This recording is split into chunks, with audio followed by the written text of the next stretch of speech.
Okay. Welcome, everyone, to the TIPTOP session. On behalf of Zed and myself, co-chairs, we welcome you here. And today we have a very packed meeting, so I'm going to ask all the presenters to really hold on to their time. So I'll be putting timers. So I'm going to be, I apologize in advance, but I'm going to be more serious about the timing. All right, so let's get started on the chair slides.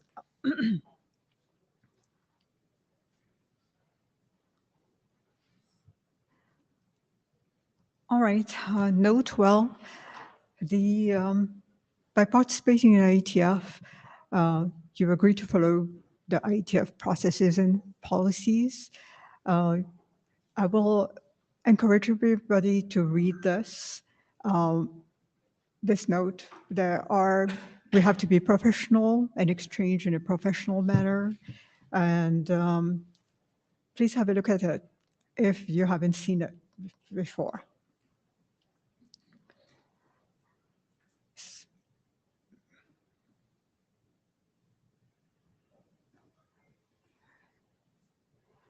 All right, so we have a number of drafts that has been submitted in TIPTOP. And we have 3 drafts that are going to be presented today. The first one is the use case, which is a working group document. And then we have also the TIPTOP architecture, which I believe is on his way to become a working group document. And today we'll also look at the TIPTOP collab. So let's look at the agenda. The first, we're going to look at detailed requirements for security considerations in deep space, and that will be Ben. And then we'll follow with quick to the moon measurements, which has been some work that has been done pre-hackathon. And then Mark is going to present a hackathon report of how this went. And then we'll chain with our architecture document with Wes. And we have 3 others that are interesting as well. It's how do we store and forward? We've been talking about this as a key feature. And Coswell is going to present his TIPTOP co-op, and we'll see. And then if time permits, we'll go a little bit about PubSub in space with Dirk. So let's get started right away with Ben. Just before we start that, any agenda bashing? Anybody want to bash it? And we do have a note taker, Sean. Thanks for agreeing to do that. So if anybody else, I mean, it's on Etherpad. I mean, you can see that on the material link. If anybody wants to compliment Sean, that would be great. Thank you. All right. Thank you very much. Can you all hear me?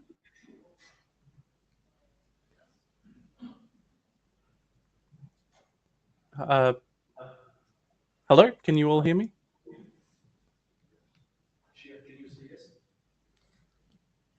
Is that sorry? Can you see us? Hello. Yeah, I can. Room. So can you see your own? Yes, we hear you. Yeah. Oh, excellent. Sorry. Thank you very much.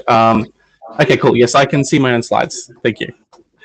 Yeah, I passed the control to you. I passed the control to you, Ben.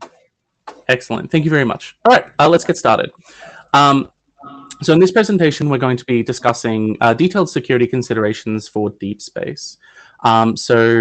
Logically, what we're interested in is a network protocol that allows us to establish secure communication. So this is confidentiality and authenticity within the space environment. So this is considering devices and other assets that are within deep space, orbiting planetary bodies, and as a result may face intermittent communications or delays.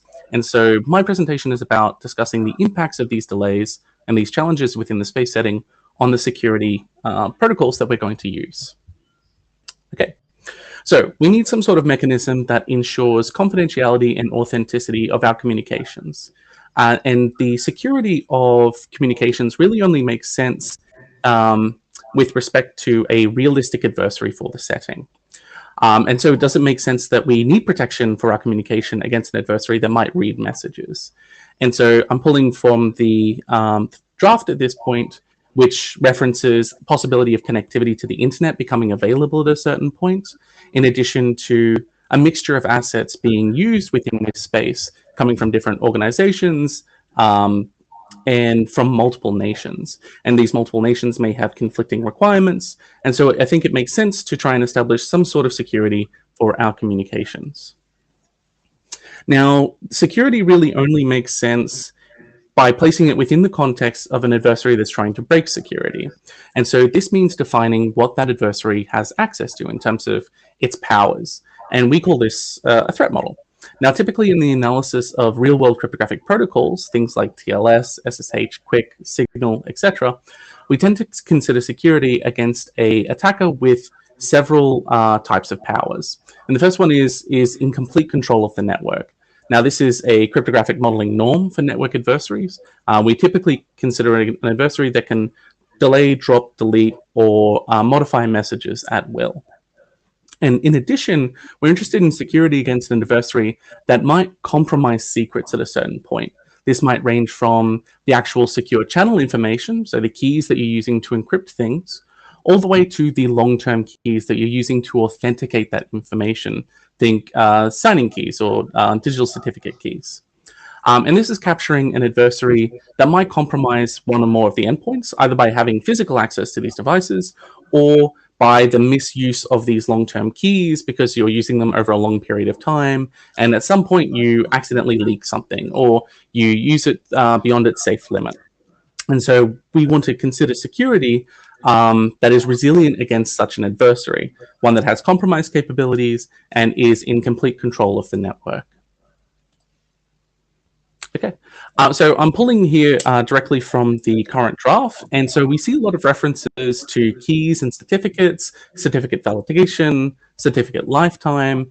And this is mostly talking about long-term key management. And in particular, what it's not really talking about is the security of the underlying transport layer. So how do we establish keys? How do we update keys? And what are the considerations of doing so within the space environment, which is to say, with these intermittent communications and possibility of delays? In addition, what are the expected security properties of the channel? So I'm going to go into kind of detailed security considerations in a few slides, but just to set the scene of what we're going to be talking about. Okay, so compared to Earth, deep space communications and networkings have multiple challenges. And again, I'm pulling from the draft here.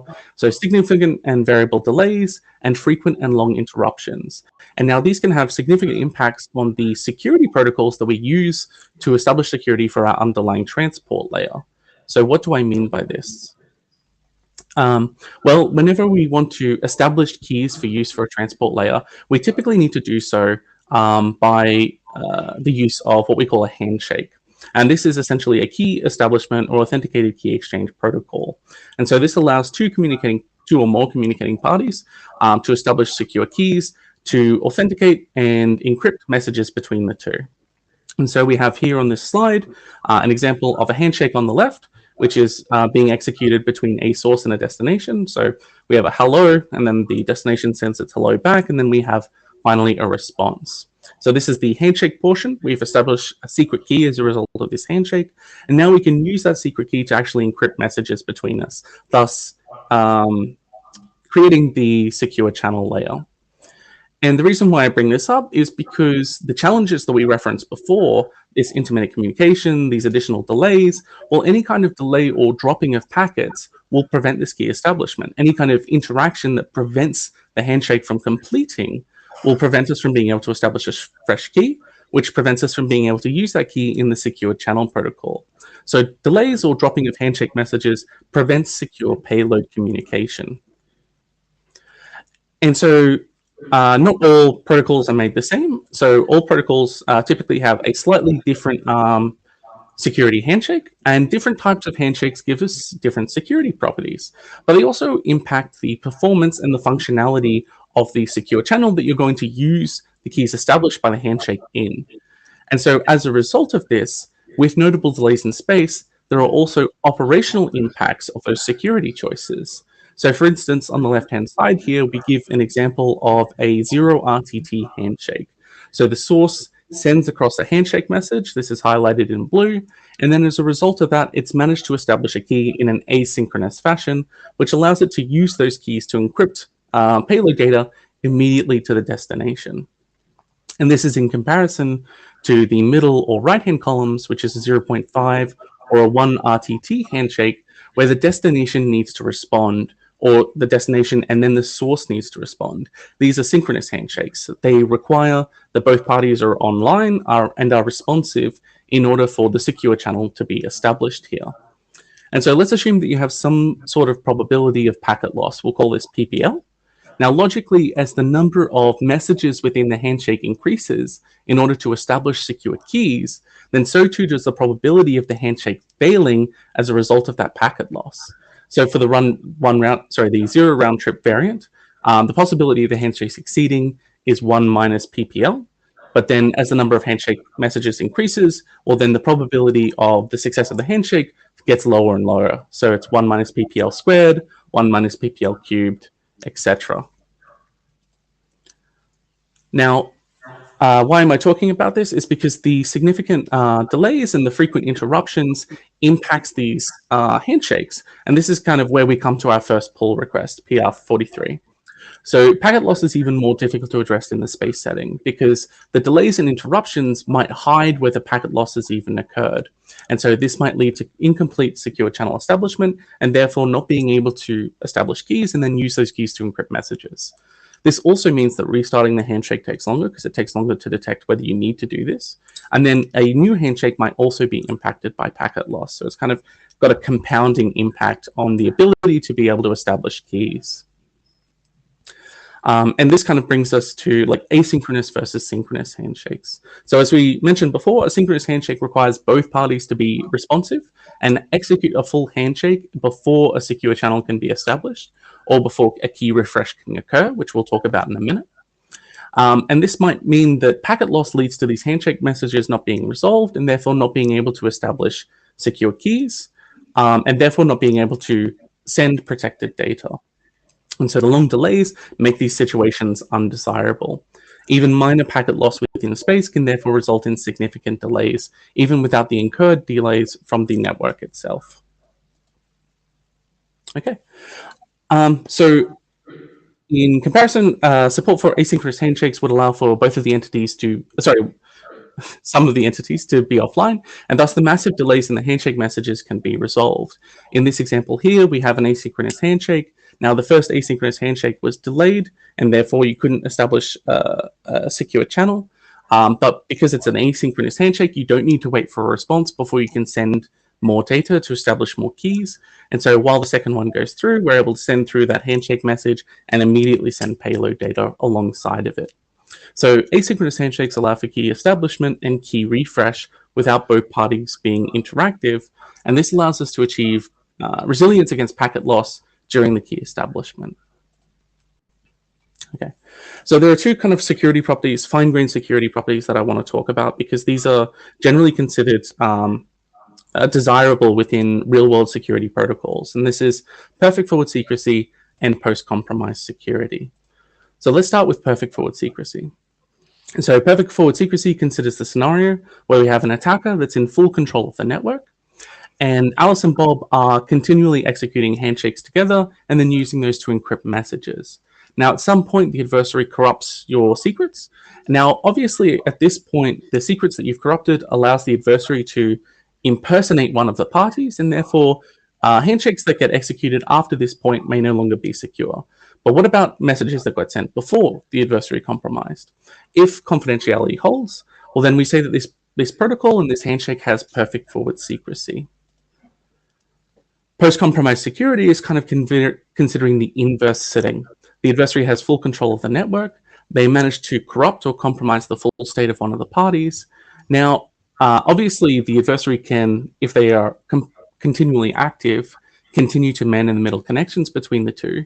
But if the adversary becomes passive at some point and allows Alice and Bob to communicate without any kind of modifications, well, then this allows Alice and Bob to re-establish security, re-establish a channel, and therefore recover security and lock out the adversary from their communications. Now, if the attacker can no longer read messages being sent between Alice and Bob from this point, we say that the protocol achieves post-compromise security. So both of these security properties are with respect to an adversary that causes a compromise at some point, and when we can reestablish or when we can expect security. Now, why am I talking about this? So pulling from the current draft again, we have that applications may keep the state context in permanent memory, either at the application layer or at the transport layer or both.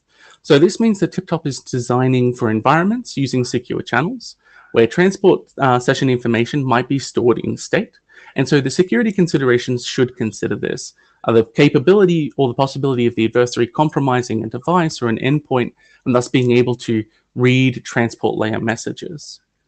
And as I said before, perfect forward secrecy has become an expected security property for nearly all use cases within secure channel protocols. And PCS, or post-compromise security, is also quickly spreading towards normative. Now, the reason why I'm talking about these fine-grained security, yes? And time check. So you have, I think, a couple of more slides, but you'd like to get some feedback on perhaps like what has been discussed. So if you can run through those slides really fast, then we can have some discussion. Perfect. I will do. So the reason why I'm talking about the these detailed security properties is because they require handshake messages to be able to establish security even in the face of these compromises, and therefore packet loss or packet delay will also impact these security properties. Any security action that requires communication to protect against these compromises, such as post-compromise security or perfect forward secrecy, may be subverted by packet loss or packet delays. So I'm going to skip ahead a couple of slides because this is kind of like reiterating the same thing, which is to kind of highlight the fact that any delay in a handshake due to packet loss or packet dropping might extend the window of compromise or the impact of a compromise. And so this impacts perfect forward secrecy and post-compromise security. Okay, so to kind of like wrap up here, we have some suggestions for the document, which is kind of highlighting the impact of delays and interruptions on the security design choices, including perfect forward secrecy and post-compromise security, and kind of really expanding on the interaction between these security properties that I've just highlighted and the key characteristics of the space setting. So interruptions, delays, and packet loss. Thank you for your time.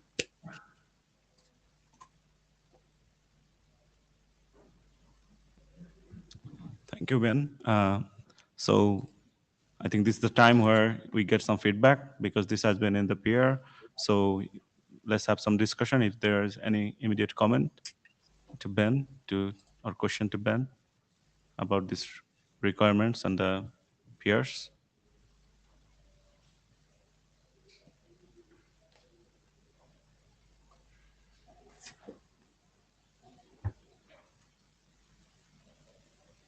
I see Martin is trying to get in the queue. Yes, Martin, go ahead. Martin Duke, Google. Is it your opinion that any existing standard security protocols are going to meet these requirements that you've laid out here? So when it comes to like asynchronous versus synchronous handshakes, there are protocols that do asynchronous handshakes, but I believe the current document that's talking about Quick, for instance, does not achieve this property. And so to me, it's questionable whether or not this would achieve resilience against this packet loss in the face of like PCS or PFS considerations. Did that address your question? Yeah, I mean, partly. I mean, is there any protocol that is, say, an IETF security protocol that you view as meeting these requirements. Yes, 100%. So MLS or messaging layer security. So this was established for secure messaging protocols. As a result, secure messaging assumes that one or more of the parties might be offline while you're communicating. And so as a result of this, they do achieve asynchronous handshakes and try and also achieve PFS and PCS. Thank you. Okay, thank you. Rick Taylor, hiya. Ben, thank you for this. I'm just going down your bullets on your requirements document, and I think they are all in general very sensible, but I do question the bullet 3. Why do you feel that designs should support group communication topologies? Why do you consider that what's the level of criticality for that requirement? It seems like a nice to have, whereas the others seem to be of a much higher priority. Great question.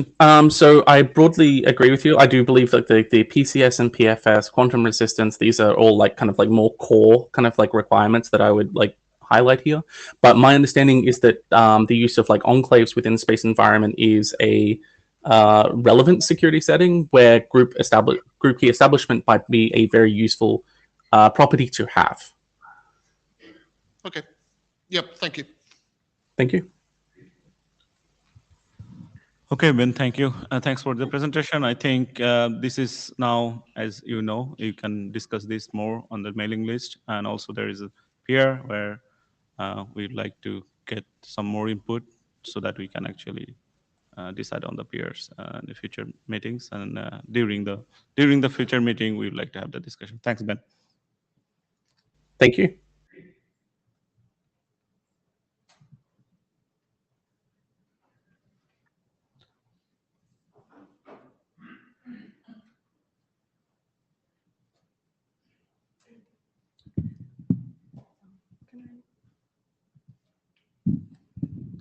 Okay.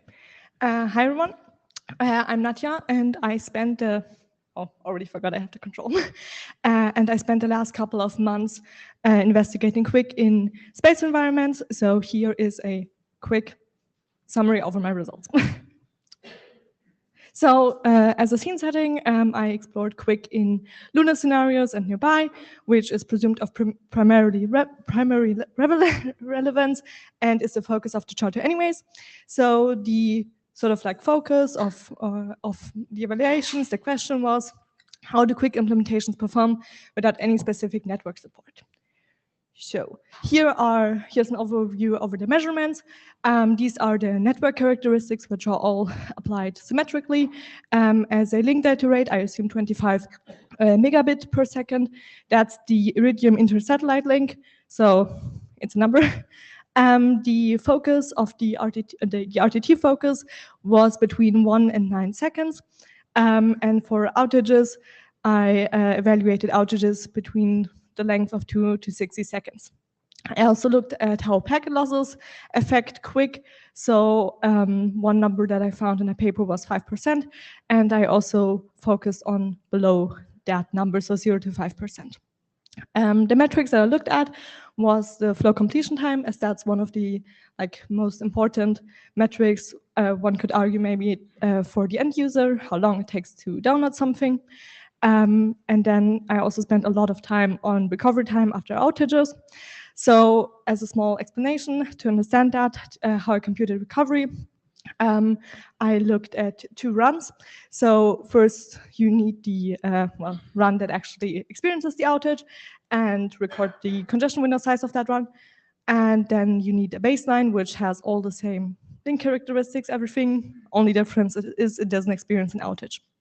And then I look again at the outage run, and I deem it to be recovered if it reaches the 19th percentile of the congestion window of the baseline post-outage. So I use this 19th percentile instead of the maximum, because sometimes the baseline would have a random peak, and it seemed kind of unfair to compare the outage run to maybe a small peak, or rather high peak of a baseline.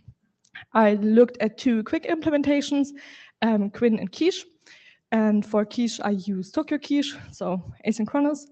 And I played around with quite a couple of quick properties. So first is the connection timeout, which I simply set to a quite large value so that it wouldn't die on me. Then also I played around with the initial RTT, which was generally set to the amount of RTT plus 1 second. And the congestion control algorithms that I investigated was BBR and Cubic, because that's what both Quinn and Quiche implement. And then I also looked at 2 extensions. So for one was Careful Resume, which was already partially implemented in from the University of Aberdeen in a GitHub in Quiche. So I applied that for my code and also extended it to Cubic, to BBR, sorry. And then I also implemented Careful Resume in Quinn and looked at how it improves performance. And another extension I looked at was the arc frequency, which is currently only implemented in Quinn. So this was a Quinn-only evaluation. So here's the measurement setup. For most of my evaluations, this was the setup I used. There are some outliers, but generally speaking, I used 1 client, 1 server, 2 routers in between. Technically, I could have had an arbitrary amount of clients, routers, or servers. As you can see, I applied the link data rate to all the links and the packet losses only on the outgoing links of both the client and the server. To actually get to my data that I needed for my evaluations, I used both TCP dump and my own logging for some of the parameters that aren't caught by TCP dump. And regarding queue sizes on all outgoing links, I simply set those very, very high. So let's have a look at the high-level summary. So maybe a bit unsurprisingly, Careful Resume is quite useful for both Quinn and Quiche. For example, for Quinn, I observed that I could halve or pull down the flow completion time to that of half the RTT. For Quiche, the improvement wasn't as relatively impressive, but in absolute terms, it was still quite impressive. So yeah, that's that regarding Careful Resume.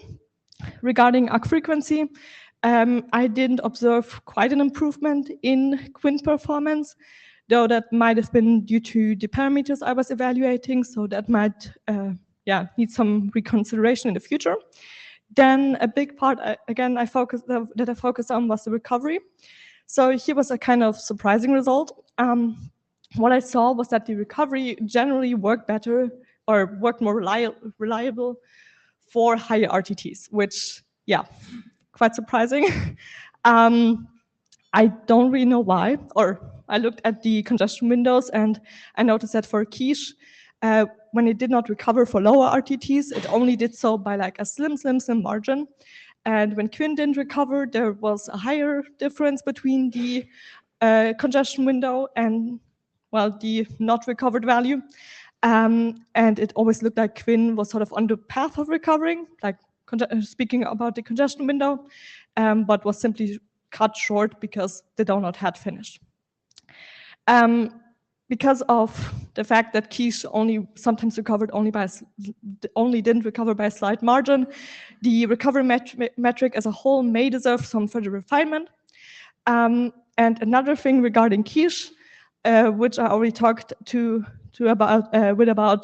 with some Cloudflare people about this, was that I encountered a very weird issue regarding the server. So after an outage, the server needs to reset its PTO count in order to continue sending, which it did in most runs, but there's a slight amount of runs where it did not do that, 10% in total, actually 5% if you don't have any loss, where an ACK would arrive on the server side, so I could see the ACK in the TCP dump, but in my own logging, it was already dropped. This was because when decrypting the packet to get the packet length, OpenSSL threw a crypto fail error. That's why I called it a crypto fail issue. I have no idea what caused it, and I'll open an issue about this soon. But yeah, that was a very tricky thing. So in case you ever experience that as well, think of me or reach out to me. Or, well, Quiche, I guess. Then another evaluation I also did was about the fairness. So here I observed that quiche and Quinn are both quite fair to each other. I evaluated this by calculating the James Fairness Index, which was 1 for basically all of the evaluations I did. And also, generally speaking, Quinn appeared to be a bit faster than quiche in our setup. So yeah, that's my overview. Thank you very much.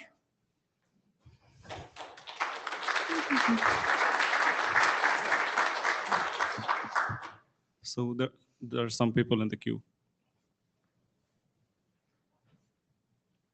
Yeah. There's some people in the queue. So Yeah, it's me. Mario, Hi. So I have small suggestion for the recovery metric. Maybe using the median throughput prior to the outage could be more agnostic with respect to the peak that you have in, because now you're using 90% of the peak, right? 90% of the whole congestion window. Of the? Like I'm looking at the whole Of the congestion window. yeah, maybe you could look at the median size instead over arbitrary observation window. It might be more agnostic. Come again? It doesn't help in all cases? Okay, maybe someone more. Come again? Yeah, come. okay, Jahid, from the floor. So thanks for doing this. So my question is like, is this like this comparison you have because of you have a setup for the moon? Yeah, I mean, or is it like if I do the same kind of comparison for the Earth, like with lower RTT and all this thing, shall I conclude in the same? Because for me, I think for TIPTOP, it's very important to know what the high delay and all these things. What is this the cause of the things that you are looking at, or it would be the same if you have actually an Earth connectivity and you conclude the same? So I just wanted to know, like, if you have compared between moon and Earth settings. what's the second setting? So settings is on the Earth. You have a lower RTT and all this thing. Okay. Well, I only evaluated it on high RTTs, so I don't have a comparison with lower RTTs. And my setup, like my workbench, is based on Linux namespaces. So I use that for like evaluation. Okay. So I think for future thing for your investigation, it would be good to see like, is this because you have a settings that really like mimics the moon, or it could be same if you do the same thing on the Earth. Okay. Hi, Lucas Pardue. I work for Cloudflare. I'm a maintainer of Quiche. We talked earlier in the week. I just want to say thanks for doing this work and presenting it. If you find a bug and it's related to the moon or not, I don't care. As a maintainer of a project, it's great that people are doing this stuff and reporting it actively. So yeah, please, we'll communicate after, but hopefully maybe we can fix this and next time we can address the Zahed's comment or something like that. Cheers. Yeah, you'll see an issue soon.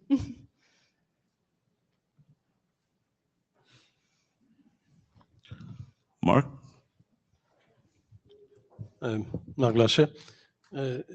Comments or observations? What's kind of a probably implicit here, but all the data were received properly, right? All the exchange, all the data were received properly, right? Right? Oh, okay, sure. Yeah, like the downloads they finished. There was no packet, data loss, right?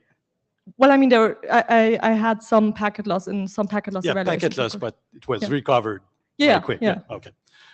Second observation, I think you told me before that when there were outages, there were no storage or buffering of packets. Packets were dropped when they were doing outages, right? What do you think about if like by the architecture of TIPTOP, you would buffer the packets? Would that change the results? I don't. Good or question. Maybe it's a good follow-up if you could. I guess that would necessitate some more evaluations. I'm not entirely sure if it would or would not improve the recovery in general. Again, I thought that like most of the runs do recover, but yeah, I'm not sure if it would help, maybe, but. Okay, so thank you. I think next up is Mark. So just a reminder to all the presenters that you have the allocated slot, and that's for your presentation and the questionnaire. So please adapt, because if you eat up all the time, then we don't have any discussion, and that's not the intention of this meeting. We'd like to have some discussions. So, Mark. Okay. Do I have a timer somewhere I can see? I put more text in the slides so people can read offline. So I may be, skipping a little bit. Next, or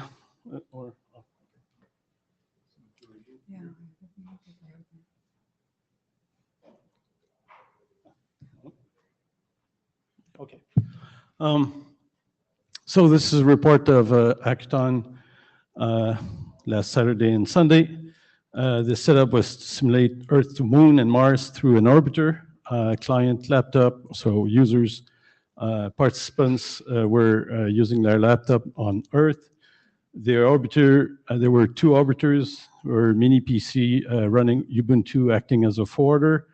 The Earth side, they were Wi-Fi AP, and they provision IP addresses space to clients, so DHCP or ND, RA for V6. Obviously, this is not what an orbiter should be doing, but that's the kind of setup, simpler setup. Celestial body side, so upstream was the Ethernet connected to the IETF network, was doing IP forwarding. We injected the delay using NetM, store packets when there was interruptions, and interruptions were scheduled by interface up and down with a cron.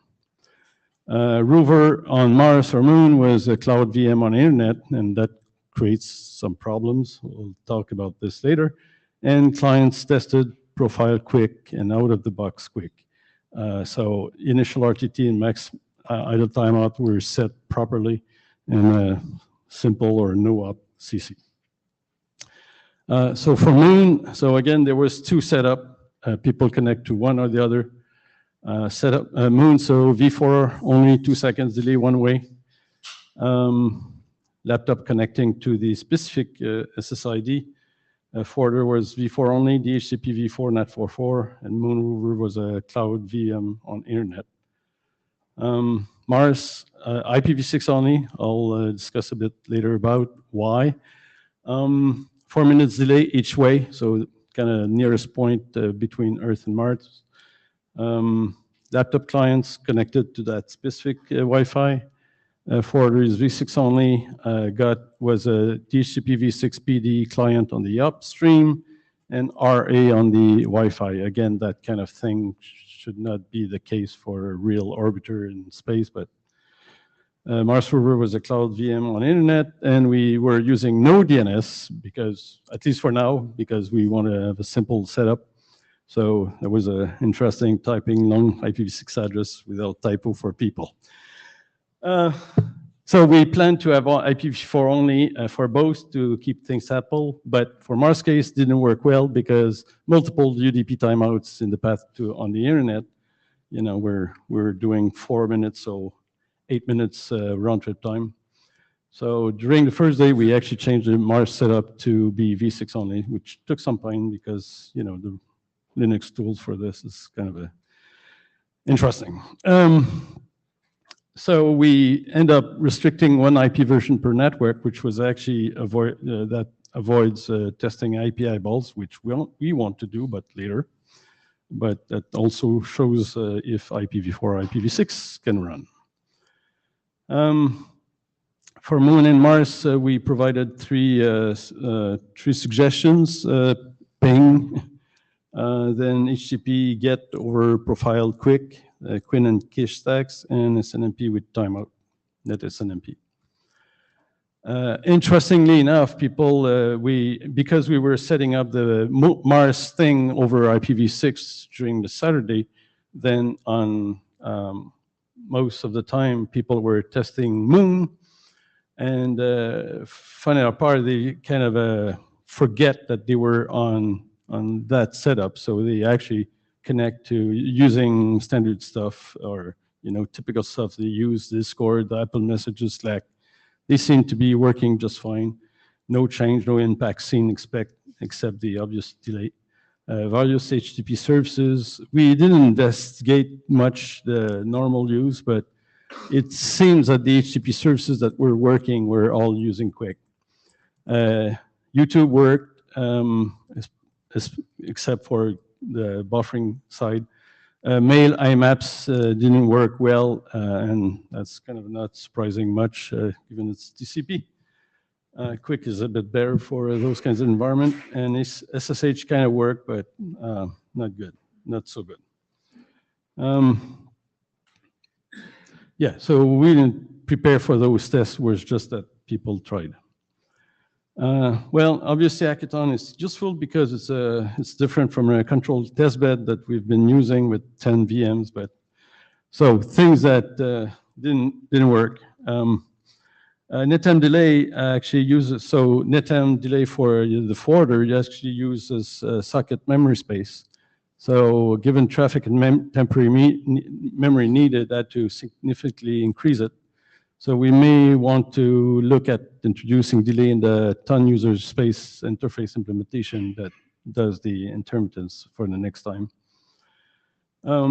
We handle intermittence by doing interface up and down, which kind of a bit disruptive and may not be the thing that will happen in space. So we may investigate something else, be less disruptive.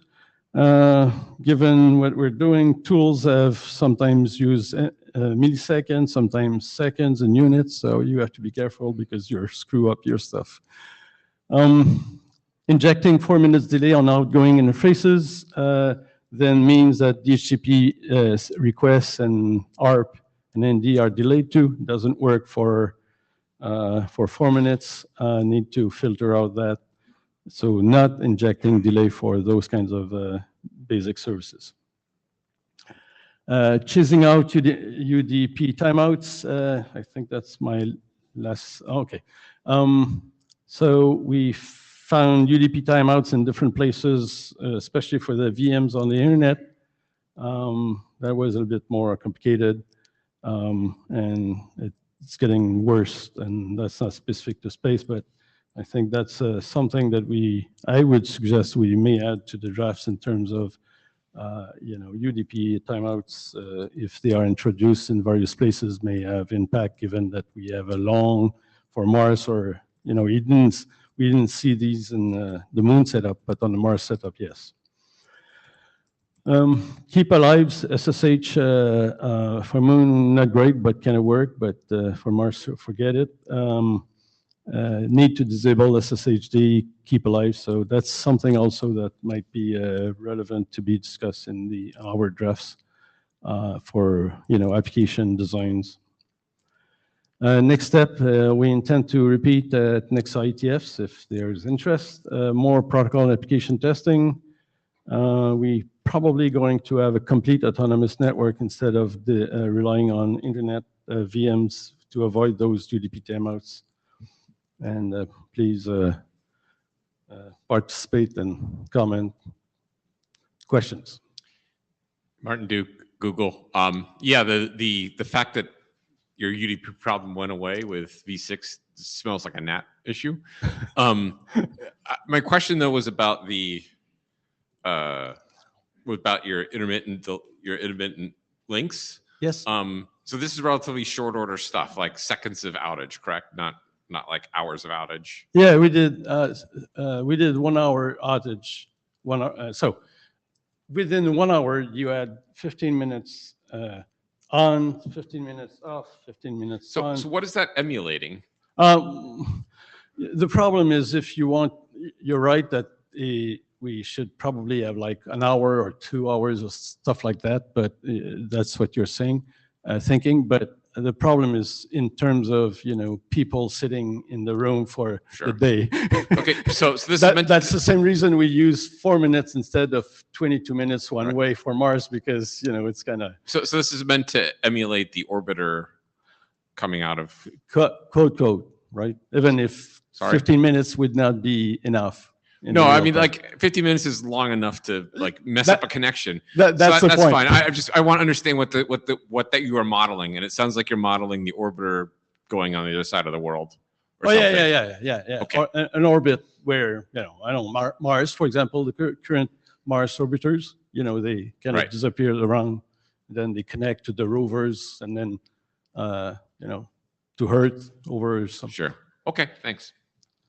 But the actual 15 minutes is not, it's just a matter of getting some data during the 2 days. Yes. David Lamparter, you said that IMAP didn't manage to fetch mails with a 2-second delay over TCP. 2 seconds is something we regularly see on mobile networks. It does work. Do you know what the... No, and as I said and written in the slide, we were not planning to investigate those things. It's just that the people tried and it seemed to work or not work, so we didn't spend any time on finding. So don't put too much conclusions. So yes. Hi, Mark. Thank you for your introduction. I've just got a suggestion. Oh, sorry. I'm David Dye from FiberHome. Because the infrastructure layer communication environment is not good. So how about we use the top layer or up layer technologies, such as the semantic communication? That's just a suggestion from my side. Okay. Thank you. Okay.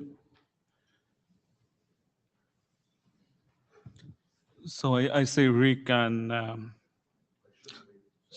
Sana in the queue. I mean, Sandra, you want to say something like really quick? Sandra Cespedes. I was wondering about the intermittent connectivity.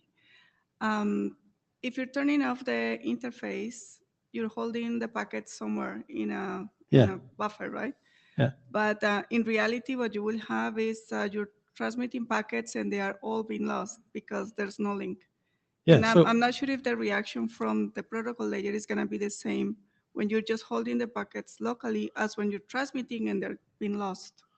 that's one of the purpose of the test. So what we put on the forward is our implementation of storage of IP packets. So what we do is we have a user process that emulates a tunnel interface, and then we send all the packets there. And then if there's no route, destination route is unreachable in forwarding table, then it just keeps the packet there until it can send again. So we're actually storing or buffering the packets in the forwarder during the time where there's no connection, right? So instead of the normal IP forwarding, we'll just drop the packets. That's the whole one of the key point of the architecture of TIPTOP. Okay, thanks. So obviously that's the whole point, right? How does that work with Rick, we're out of time. Everything else. So I would like to just take it on the email. You know me, so you can. So next up is architecture.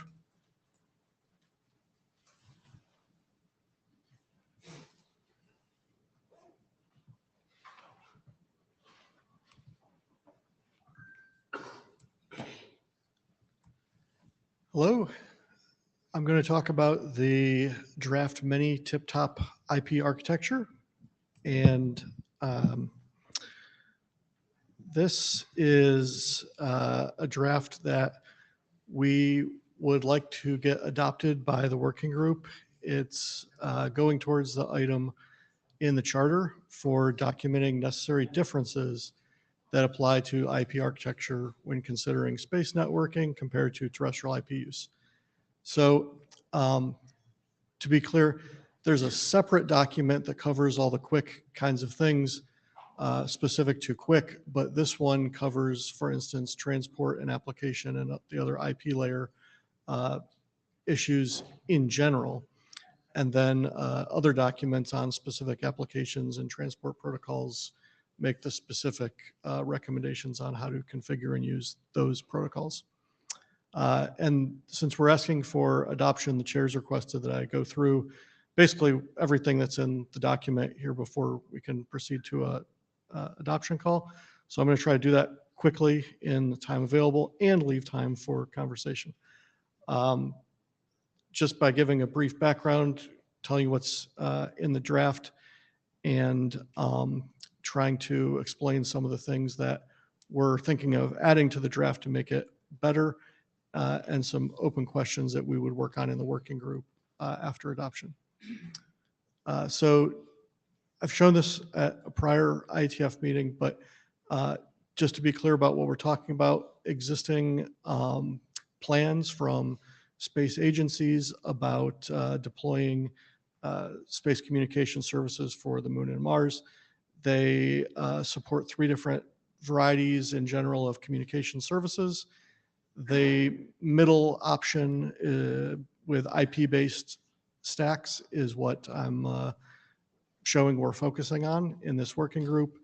There's another working group in the IETF doing the DTN-based stacks on the left, and the frame-based types of things on the right run applications almost directly over the data link, and we're trying to get away from that in a networked world as the networks grow in size and complexity on the Moon and Mars.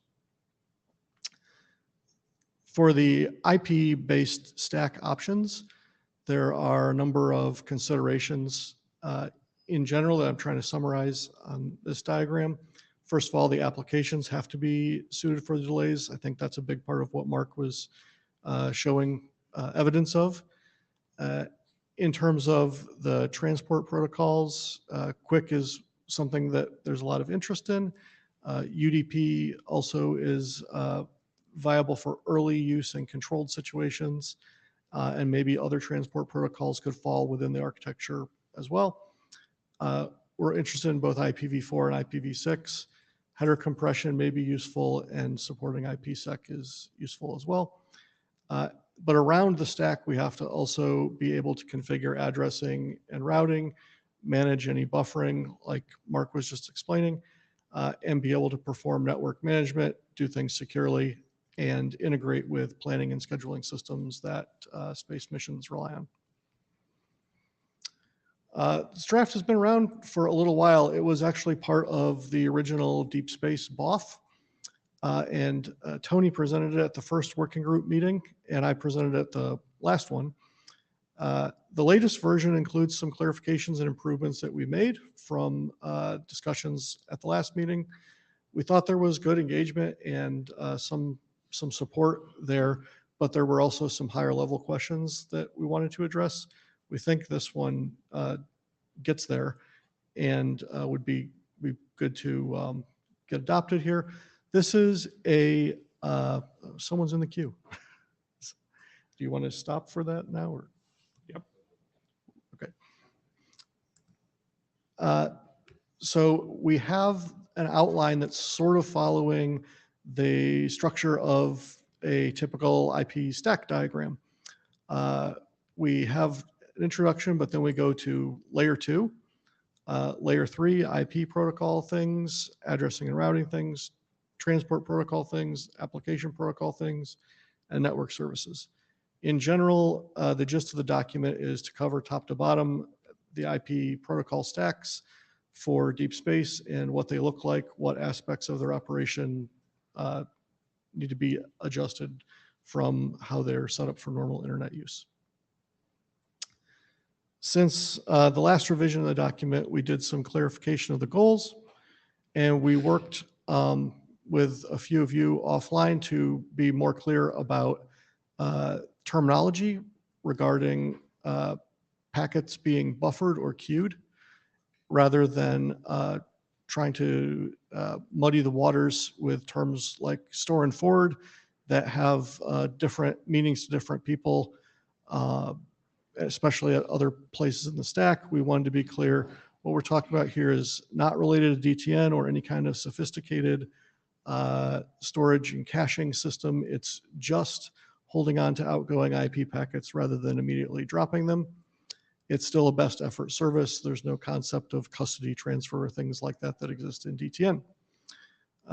We decided to add mention of COAP and we did some slight expansion on network management. One of the things we're thinking of adding to the architecture to make it more clear, and you won't see this in the current version of the draft, but I think amongst the authors we were agreeing this will be useful to add, is a distinction of types of nodes within the deep space IP architecture.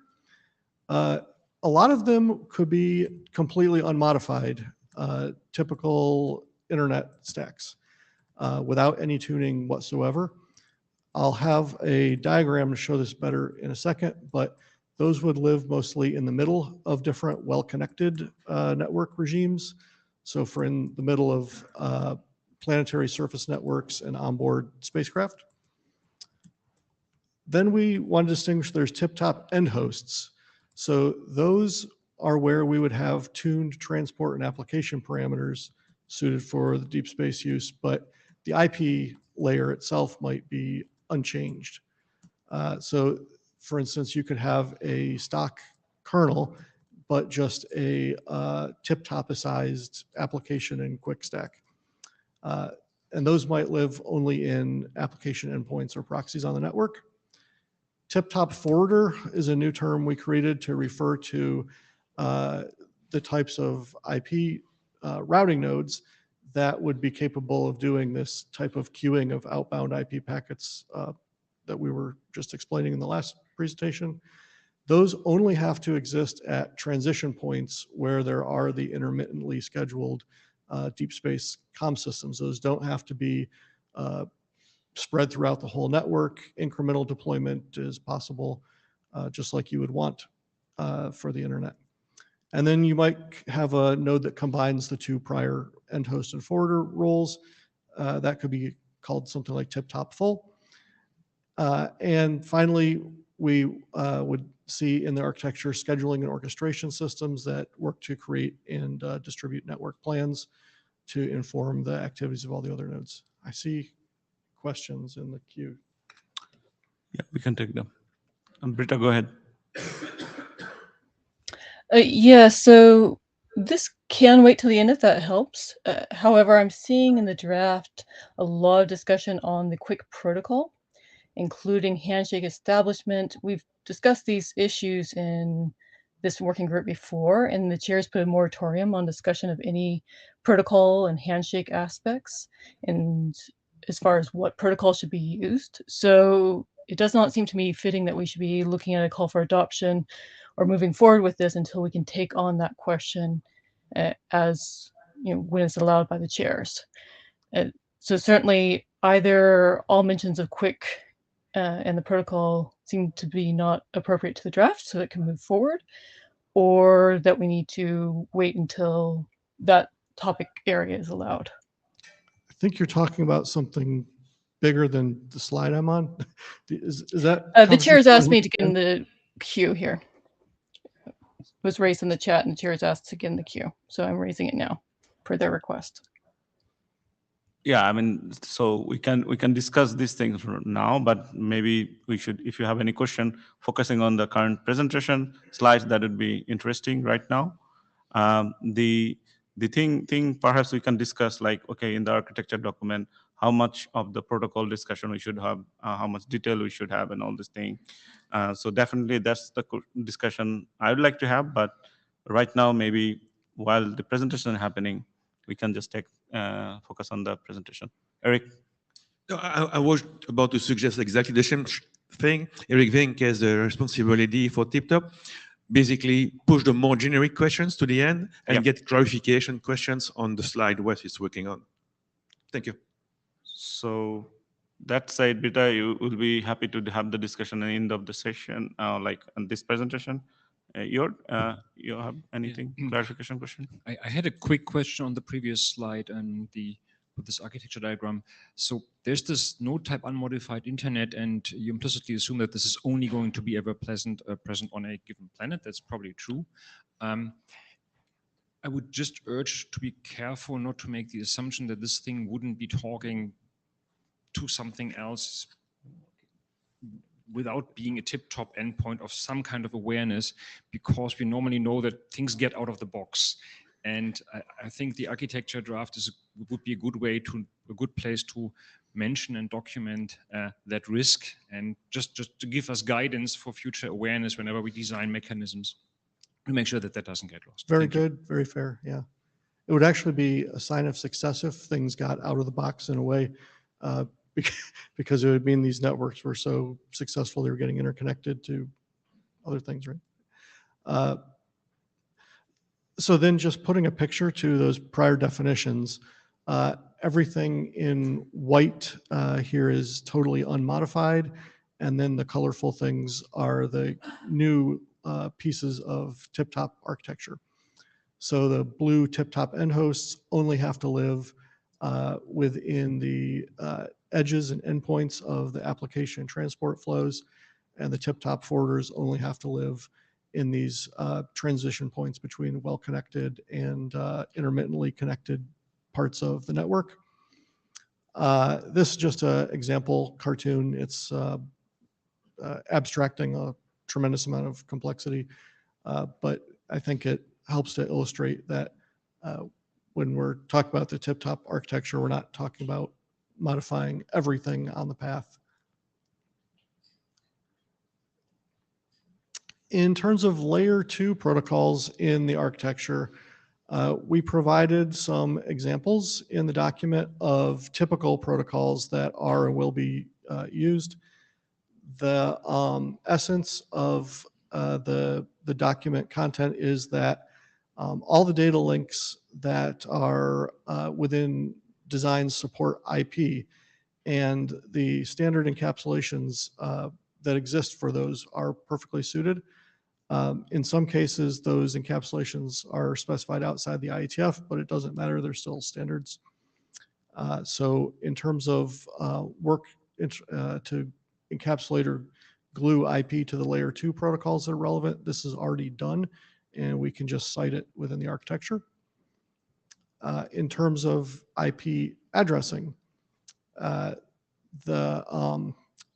tried to summarize it on the chart, but then realized that Tony had written such great text in the document itself that it was easier to just copy the text directly. But the essence is that address blocks that pertain to the Moon and Mars themselves would be much more efficient for use here than allowing any organizations to just bring their own addresses, though there will probably be some mixture of things at first, but in general, making a recommendation pretty strongly that space service providers should use prefixes assigned for the planetary bodies that the networks are operating on. And actually, there's a separate draft about this address space. In terms of routing, it's stating that typical routing protocols can be used within the well-connected regimes within the network, but those rely on chatting between neighbors for proof of liveness. That's not viable over the deep space links, and so path computation element-like approach is recommended, and that's very reasonable given that there are planning and scheduling systems that are a key component of deep space communication systems as is today. So integrating those with a PCE-like functionality is a pretty reasonable thing to do. In terms of transport, this is where the quick discussion comes in. The document is trying to provide general discussions of all the types of algorithms and things that are happening within transport protocols and applications, specifically ones that assume closed loop feedback in order to probe paths and discover things about the network and the peer. Those break down at the Mars distances, although they may still be totally fine for the lunar cases.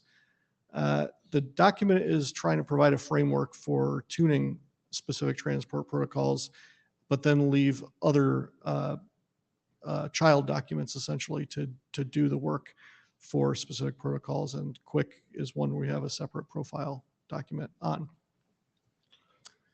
Applications. Wes, We have two go ahead. questions. I'm going to take that. Hi, Sandra Cespedes. In the slide where you showed that there's going to be kind of a documentation of possible link layer technologies, I think that's great, but I find that if you have the TIPTOP forwarder that needs to schedule the forwarding of packets according to the link scheduling, there has to be a standard way to expose that information to that TIPTOP forwarder. Otherwise, if you have different link layer technologies, they will all represent that information in a different way. So that's possibly something that could be included in the document. Sure, that's useful to discuss. Define the Yeah. requirements of what to expect from that layer so that the TIPTOP understands how to schedule the forwarding. That makes sense. So can you work with the authors or like send some text to the mailing list? Yeah. Jed? Yes, hi, Jad Hisham, RIPE NCC. Can you go back to slide 12, please? Mhm. Yes, so two disclaimers. I work for a regional internet registry, so that's why I'm very interested in that slide. The second disclaimer is that most of the comments that I have now, we've talked about this in Madrid, but I don't see that much happened around that. So three fast comments. First, you are saying that the address space should be managed by a regional internet registry. Have you given any thought about which one? We have 5. Are we asking about all 5 of them? Are we proposing the establishment of a new RAR? Because these things take a long time. And then there's a second point that I want to bring to your attention is that typically within the RAR space, the management of the IP space is governed by policies that the community decides on. And in Madrid, I did ask maybe it would make sense if you take this work to the communities, to the RIPE meetings, to the NANOG meetings, etc., and start having a conversation there because this takes time. Sometimes it takes a very long time. All right.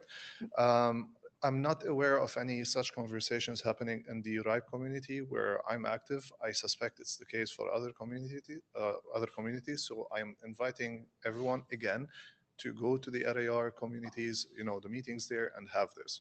And to be clear, this is a recommendation. The architecture doesn't hinge on this happening.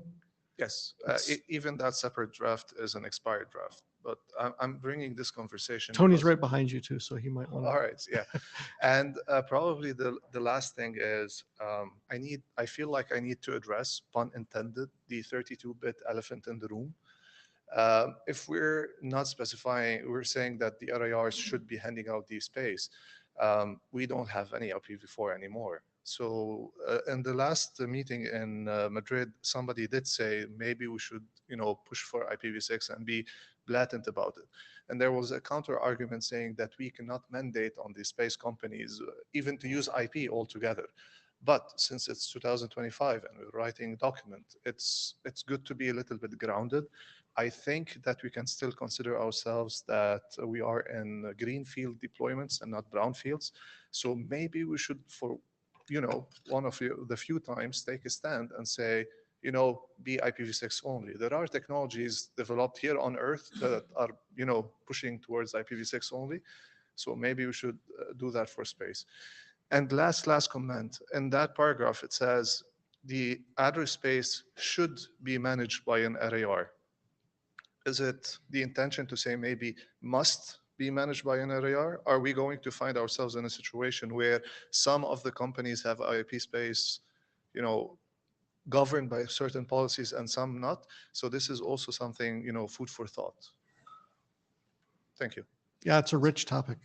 Tony, maybe you will have clarifying. Hi, Tony Lee, HP. Thank you for the comments. Yes, I heard you in Madrid. I have not done anything on this at all since then. That's on me. I got extensive comments from folks at Erin. Thank you, John. And I have not done anything at all with that. Again, the point here is that we're not going to pick the RIR. Somebody should, but that's not up to IETF at all. We're just recommending that this happen somehow. We're not picking V6 or V4. We could do either. It doesn't much matter as long as we agree what we're doing. So if you have any other questions, please feel free to talk to me directly. So we have a queue. So Britta in the queue. So Britta, go ahead. Can you clarify if your intent with this draft is to be on the architecture side and the requirements, or to create specifications? Because the last slide, or the last slide that you were on, said that you are specifying quick in a separate draft. But this draft itself, as far as content, is heavily reliant on quick and specifies it and how you want it to be configured. That may be something we can editorially fix. That's not the intent.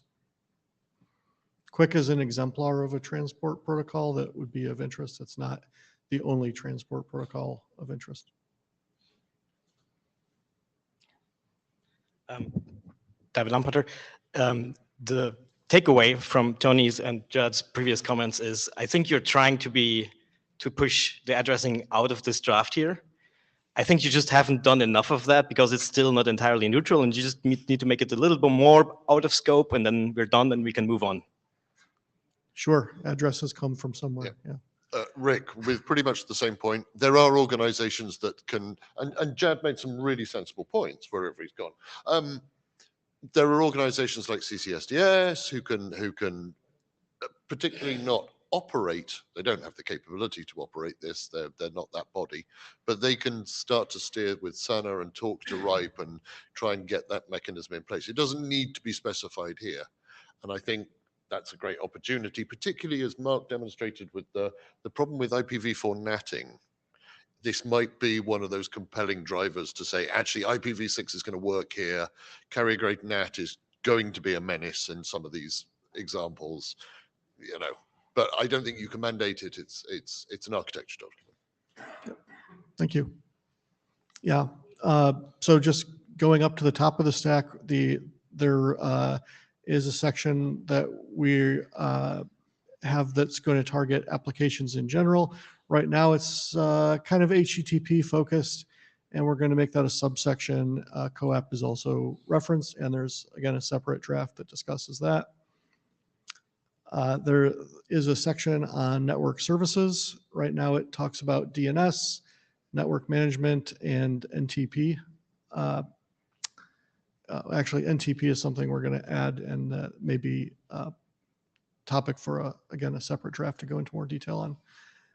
I think there are some open questions, specifically details on how the buffering of packet data works is something we could drill into a bit more, but I don't think the architecture has to prescribe a single final or definitive way to do that. There's room for different nodes or implementations to do slightly different things and still interoperate. We haven't said much about MPLS in the document, but that was a good comment we heard from people at the last IETF meeting. We think we would like to include some more on that in an update. And there's ongoing discussion about security protocols and what is relevant. In terms of some next steps, we have expected changes queued up. We'd like to start doing this with working group consensus as part of the working group process rather than just the authors working by ourselves on the changes.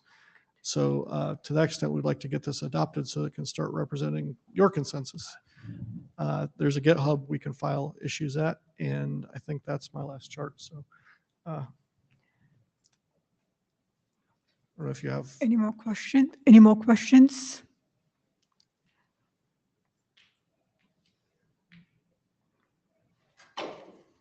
Not responding. Martin Duke, Google. So to the extent that we are trying to put MLS in quick, that is absolutely a quick working group consideration. But I think this working group has to decide if we really want to, like, what the requirements are. I mean, the first talk we had today was trying to make the argument that the web security model is not good enough, which, you know, we can decide that. That's also a lot more work because we don't have a lot of off-the-shelf stuff we can pull to do that. And, you know, if we got to have it, we got to have it. But If we don't got to have it, it's a much shorter path. So I think we have to have, I mean, not today, obviously, we have to have that discussion here. And then if the request is that we want Quick to retrofit that, then it's up to them if they want to do it. But that's just a lot more effort. So Eric Vink has the responsibility just to basically say the same thing. Before putting the discussion about TLS and so on, of course, the requirement draft needs to advance a lot. And the presentation by Ben earlier today was a pretty good step forward on this. The other point, to be honest, I'm a little bit surprised to see MPLS. Where do you see MPLS? Is it the layer 2 or the kind of transport? Or because it doesn't really fit the charter. Right. I mean, I need to think more on this, but yeah. I think it might be used in some segments of the network below IP. I don't. It's not not as a transport protocol, but just it's used as transport by some providers within the end-to-end network, maybe. Okay. And so the missing piece is just encapsulating it over certain types of data links that aren't common. So you see it really IP, MPLS, and CSSDS? Exactly right. Okay. Yeah. Hi, this is Sean Turner, Wes. Good to see you again. For the quick question, I took a pretty generous read of the draft, right? And my assumption is that it said quick, great. We can have an argument about later about the particular handshake. That long as the group understands that that might come later, then I think we're probably okay. And so the question that you're facing as usual is the typical, like, how much do I need to specify before I get in a working group? How many times should we polish this? So I'll leave that up to the working group, but it's an interesting decision, long as we all think that like we can do the handshake thing later. From my standpoint too, there's not a competing architecture draft. So yeah, I think we should accept that as a piece of open work like you're saying.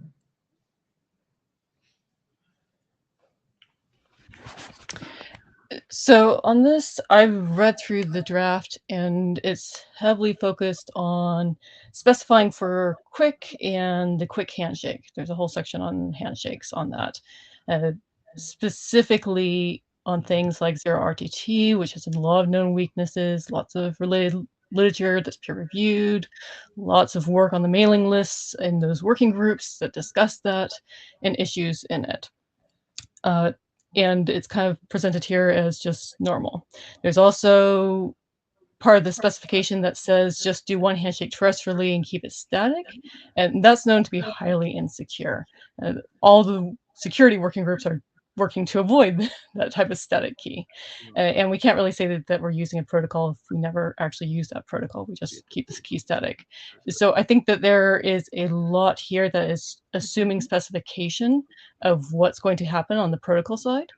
And since the chairs have put a moratorium on discussion of that, either we need to take on the topic as a working group, or all that needs to be removed and this focus on more generic architecture requirements.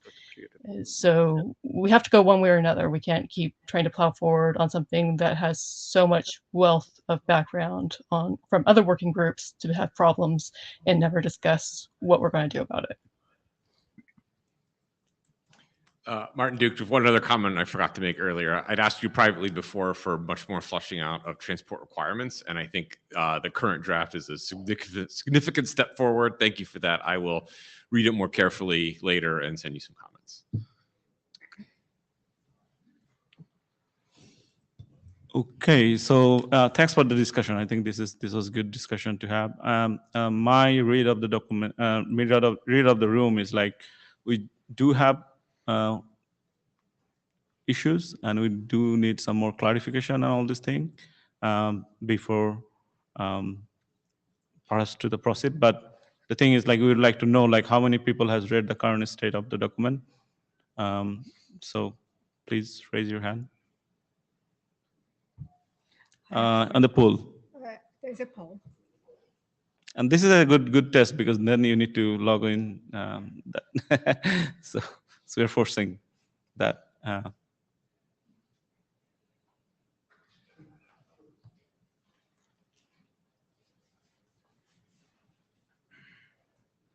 It's still coming.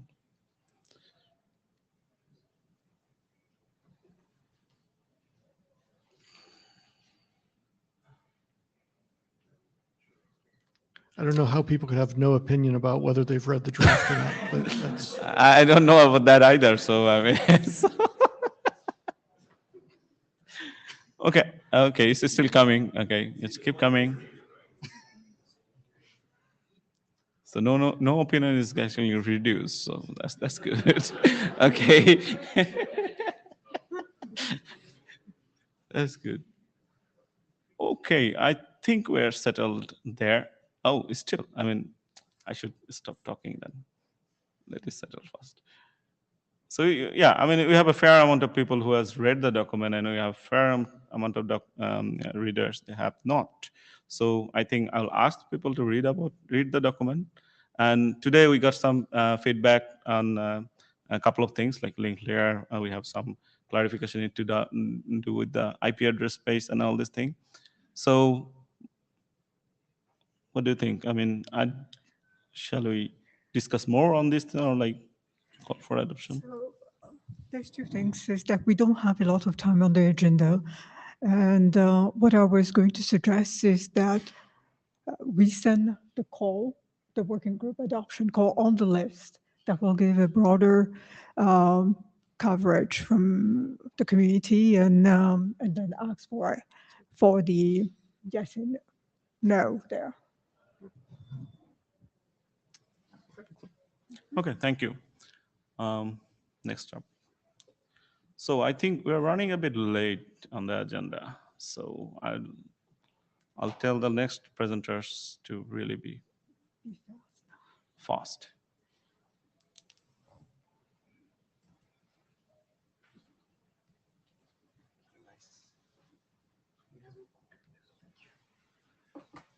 Hello, everyone. I will be real quick. I will just share a pointer to some thoughts and brainstorming we have had with Wes, with Rick, and the guys about the storage alternatives that we have in this space IP. So reading the draft, I bought it, I read it. There are a few examples on where storage should happen in deep space IP, and examples of layer 2 referencing Mars orbiters. And on the IP layer as well, examples are there in the draft. And then the draft is, I think I agree with Wes that, yeah, we should leave open, I mean, for the specific implementations to decide where storage, at which level they should happen. But I try to lay it out a few pros and cons about in which a layer the storage will happen. I won't go in detail over this table. We have very few minutes. I will just point to you that the material is there, is published. I'm happy to receive feedback or comments based on this. I will just try to share with you the very high level outcomes of this analysis, which is as we go higher in layers, then of course we get more control about what do we do with the stored data. While we start to storing close to the physical layer or the link layer, namely data is already queued and decided about which is going to be the next hop over it will fly. And the control is less, but maybe the simplicity is higher because you don't get to do anything, right? It's already there and ready to be shipped over the space. So I try to come up with a very synthetic chart here. So in terms of data awareness and policy granularity, there is no difference with classical networks, right? The lower layer you are, the more fine grain and the less decisions you can make, and the higher you go, the more aggregate the data is and the more control over that data you have. But the internet buffering and the deep space IP storage here is where an interesting question arises. So on the internet buffering, we're talking about microseconds up to tens of milliseconds or higher in abstraction. But in deep space IP, we're potentially talking about seconds, minutes, hours, or days at each of the layers. And the question is, do we want to favor one layer or the other for storing data? Is okay to leave it for open to decide for implementations to decide which layer to use to store the data on? And there is, in my opinion, the question that do we need a canonical answer for this for a solid deep space IP architecture? Likely not. But the question is if there are any interoperability risk by having different implementations deciding different policies on where to store the data. I'm happy to take feedback. I really wanted to go quick over this and not take any more time for you. So that's basically what I have to share with you today. Yeah, so we don't have time, so I close the queue, so we cannot take any question, but please try to discuss this one. It seems like very interesting discussion. Take it to the mailing list or talk to John. I just want to add something. I think that would be great to add in the architecture document about those different choices, so there are different ways, because different satellites may have different weight or what they can process or whatever. So it might be that different places you might actually be good for certain satellites and not for others, right? So that I think would be a great addition in the architecture. I can happily keep digging on this, yes. So Charles, you are up. Sorry you only have 5 minutes, but yeah, that's the best we could do. Sorry about that.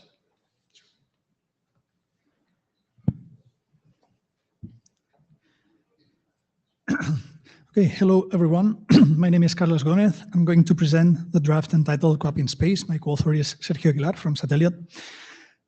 The TIPTOP use cases draft describes the characteristics of deep space communication and networking, which are well known by the working group.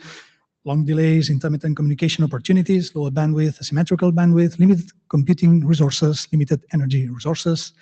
And it's quite amazing to realize that if you replace the term deep space by Internet of Things, then the resulting slide is still perfectly valid. And while deep space and IoT are like different domains, different worlds, they also do share a lot of commonality in terms of the characteristics they pose to the communication protocols to be used there. And therefore, it's quite natural to also consider Internet of Things protocols for use in deep space environments. And today, I'm going to talk, hopefully quickly, about the Constrained Application Protocol. It's an application layer protocol. The acronym is COAP. It has been mentioned before. And it's a protocol designed and standardized by the IETF for constrained node network environments, which are typical in IoT. It offers very lightweight operation with a fixed message header of only 4 bytes, asynchronous message exchanges, lots of flexibility, security. It's based on the REST architecture, which is used in the World Wide Web, whereby there's clients which send requests aiming to manipulate resources, which are handled by servers, which will then give responses back. And then the TIPTOP architecture draft, as it has been presented, now covers both HTTP and COAP at the application layer. For clarity, HTTP is great for its intended use cases. It's being used by perhaps billions of users on the planet daily. And COAP is also used by many devices, many things. Also on the planet, it excels for its intended use cases, which are more IoT-like. And it makes sense to think that perhaps as this happens on the planet, it may well happen also beyond this planet. So today I'm presenting the draft, which aims to provide guidance on using COAP for deep space. I'll try to be quick. In the draft, there's an overview on COAP and some related guidance. So COAP was originally designed to operate on top of UDP. It can be seen as comprising 2 sublayers. The one on top deals with requests and responses, and the lower one is the message sublayer, which provides optional reliability and simple congestion control. In particular, there are 2 message types. So messaging COAP can be marked as confirmable, which needs requests an acknowledgement from the destination endpoint, or non-confirmable, which does not request an ACK. And this may be interesting because perhaps for some kind of messages, we do not really need to consume the resources for the ACK or wait the related time. And subsequently, COAP was designed to operate over reliable transports, such as TCP, TLS, WebSockets. However, those would entail significant performance penalty, for instance, due to the handshakes and so on. Also, in these protocols, reliability is not optional. There is also no efficient support for multicast and a greater header size. So that's why in the document, we recommend using COAP over UDP for deep space. So there's a number of parameters and times which are relevant to deep space that may need to be tuned. Just one example, the initial RTO in COAP is by default randomly chosen from 2 to 3 seconds. So this, of course, needs to be tuned for deep space. There are also some assumptions on related time parameters, which will also need to be increased and adjusted for deep space. COAP as HTTP supports caching, which may be very helpful to reduce response time and resource consumption on future equivalent requests, which is of course suitable for deep space environments. I'll skip some of the details. CoAP also supports proxying so that it's possible to have a scenario with a CoAP client, say on Earth. Maybe the CoAP origin server is on Mars, and we may have a proxy in a Mars orbiter. And then if the proxy has a cached response which is fresh enough, it may be able to give responses to a client without the need to generate message exchanges on the right, so that we can save energy, bandwidth, and time resources. Also, CoAP has been designed on purpose to support easy mapping of CoAP messages to HTTP messages and vice versa. So a scenario like the one shown here is also feasible. We might have HTTP over QUIC from a client until a cross proxy, which is able to translate HTTP QUIC to CoAP UDP, and perhaps this may be used if we desire more lightweight operation on the right side of the proxy. And there are extensions like Observe, which allows to save messages. I'll skip some details. Carlos, last slide. Go to the Last slide, yeah. Okay, so yeah, for security, CoAP can be protected by means of two main methods, using DTLS, which however will entail performance issues.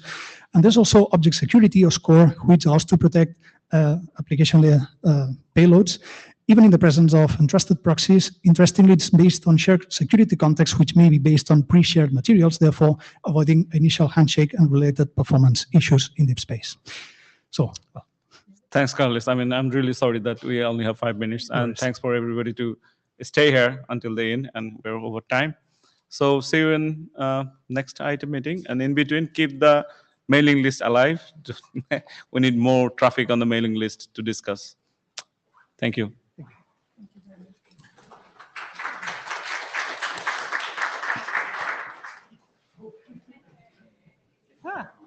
Got clap.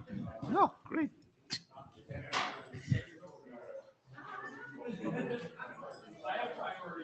That's why I didn't respond. We don't need to. It's good. Now I'm worried.